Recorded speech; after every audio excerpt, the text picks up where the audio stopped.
adalah Safira, salah seorang warga kota Palembang yang memiliki usaha kuliner, salah satunya tekwan.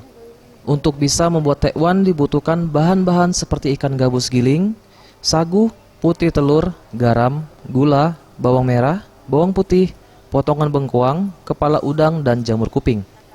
Langkah pertama, campur ikan gabus giling, sagu, putih telur, dan garam, kemudian aduk hingga rata.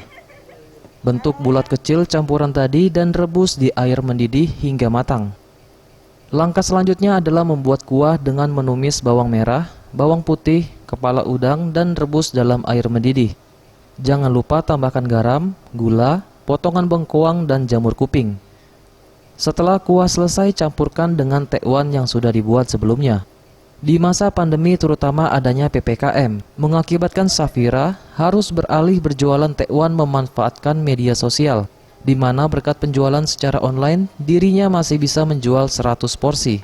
Itu makanan khas Palembang, salah satu makanan khas Palembang, jadi terbuat dari ikan gabus. Jadi ikan gabus yang segar. Biasanya mereka teman-teman itu konsumen untuk acara 50 sampai 100 porsi. Per pesanan Bu ya? Ya, per satu konsumen ya biasanya.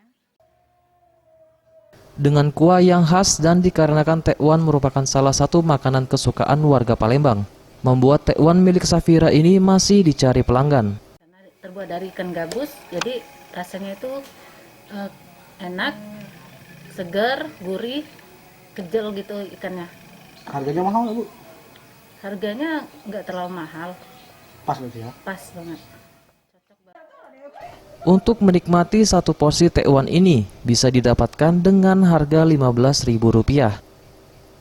Eza PM, Sriwijaya TV.